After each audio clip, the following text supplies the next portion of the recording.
Question number 13 देखते हैं। Question number 13 के अंदर आपको क्या दे रखा है, एंड ऑफ मेजर एक्सिस दे रखा है प्लस माइनस 3,0 और एंड ऑफ माइनर एक्सिस कितना दे रखा है 0, प्लस माइनस 2 और हमारे को इक्वेशन ऑफ एलिप्स निकालना है। सबसे पहले मेजर एक्सिस के एंड के कोऑर्डिनेट का मतलब क्या होता है पहले ये समझो। देखो ये मेरी एक्स एक्सिस है, ये मेरी वाई एक्सिस है, एलिप्स इसके अलोंग बन रहा है, एक्स एक्सिस के अलोंग बन रहा है ना एलिप्स। तो एलिप्स अगर एक्स एक्सिस के अलोंग बनता है तो उसकी मेजर एक्सिस क्या होती है, एक्स एक्सिस होती है। मेजर एक्सिस कौन सी होती है, जो एलिप्स जिस एक्सिस के अलोंग बन रहा होता है वो उसकी क्या होती है, मेजर एक्सिस। अब मेजर एक्सिस की अगर लेंथ की बात करी जाए कि मेजर एक्सिस की लेंथ कौन सी होगी, तो मेजर एक्सिस की लेंथ होती है वर्टिसिस से वर्टिसिस के बीच में डिस्टेंस। मतलब जैसे ये ओरिजिन है, ये जो डिस्टेंस है और जो ये डिस्टेंस है, ठीक है, ये मेरा वर्टिसिस, एक मेरा V1 वर्टिसिस, एक मेरा V2 वर्टिसिस। V1 से लेके दो वर्टिसिस के बीच का जो डिस्टेंस होता है वो हमारा end of the major axis होते हैं। तो मेजर एक्सिस की लेंथ कहां से लेते हैं, V1 से लेकर V2 तक, है ना।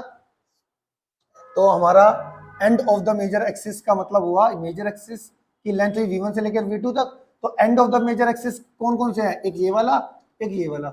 V1 और V2 क्या है, end of the major axis, मतलब वर्टिसिस। अगर आपको दे रखा है end of the major axis, it means वो वर्टिसिस गिवन है। तो इज इक्वल टू ये हो गया हमारा वर्टिसिस, क्योंकि end of the major axis जो हो रहा है वो क्या रहा है, वर्टिसिस के कोऑर्डिनेट आ रहे हैं। समझ में आ गई।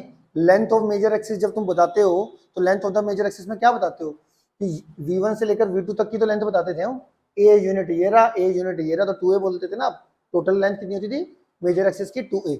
इसी तरीके से end of the major axis की अगर हम बात करेंगे तो V1 से लेकर V2 तक लेते हैं, तो कोऑर्डिनेट क्या होंगे मेजर एक्सिस के एंड, एक V1 और एक V2। मतलब end of the major axis is equal to vertices of ellipse. तो हमारा ये वर्टिसिस गिवन है। End of the minor axis की बात करें तो माइनर एक्सिस कौन सी होती है, वाई एक्सिस। बट एंड के कोऑर्डिनेट कहां से लेते हैं, ये लेते हैं, माइनर एक्सिस की लेंथ इतनी लेते हैं ना। तो इसका एंड कौन से होगा, एक ये वाला एंड हो गया, एक ये वाला एंड हो गया। तो इसके एंड के कोऑर्डिनेट दे रखे हैं 0, प्लस माइनस 2। तो 0,2 ऊपर ले लिया, 0,-2 नीचे ले लिया। ठीक है, पता ही है 0,2 ऊपर क्यों लिया, क्योंकि ये पॉजिटिव वाई एक्सिस, 0,2 है पॉजिटिव वाई एक्सिस पर लाई करेगा, 0,-2 नेगेटिव वाई एक्सिस पर लाई करेगा। अब फाइनली मेरे को क्या बताना है, इक्वेशन ऑफ एलिप्स। ठीक है, तो आपको वर्टिसिस गिवन है। वर्टिसिस जो मेजर एक्सिस के एंड का मतलब वर्टिसिस हो गया। ठीक है, तो end of the major axis, end of major axis lie on x axis, therefore ellipse जो हुआ, ellipse is in the form of कौन सा, x एक्सिस के अलोंग बनेगा, ellipse x square upon a square plus y square upon b square equal to 1। तो major बात आपको समझ में आ रही है। मेजर एक्सिस के एंड जो होते हैं वो वर्टिसिस होते हैं, और वर्टिसिस हमारा कहाँ पे लाई कर रहा है, एक्स एक्सिस पे लाई कर रहे हैं। अगर वर्टिसिस एक्स एक्सिस पे लाई कर रहा है तो एलिप्स किसके अलोंग बनने वाला है, एक्स एक्सिस के अलोंग बनने वाला है। तो एक्स एक्सिस के अलोंग जो इक्वेशन ऑफ एलिप्स होती है वो मैंने लिख ली, है ना। अब मुझे किसकी, वही ए और बी की वैल्यू चाहिए।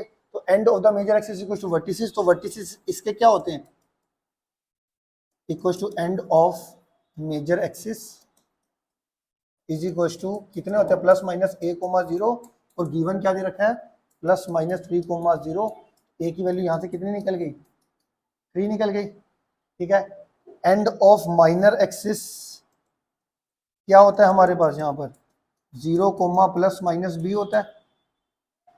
ये 0, b होता था, ये 0, माइनस b। तो end of the minor axis के कोऑर्डिनेट क्या होंगे, 0, प्लस माइनस b। तो यहाँ पर कितना दे रखा है, 0, प्लस माइनस 2। तो यहाँ से अगर मैं इक्वेट करूँ तो b की वैल्यू कितनी आ जाएगी, 2 आ जाएगी। a की वैल्यू 3, b की वैल्यू 2। ठीक है, a की वैल्यू निकल गई, b की वैल्यू निकल गई, इसको आप यहाँ पे पुट कर दो इक्वेशन 1 में। Therefore put value of a and b in equation 1। तो x square upon a square कितना आ जाएगा 9, y square upon b square की वैल्यू कितनी आ जाएगी 4 इज इक्वल टू 1। ये हमारी इक्वेशन आ गई।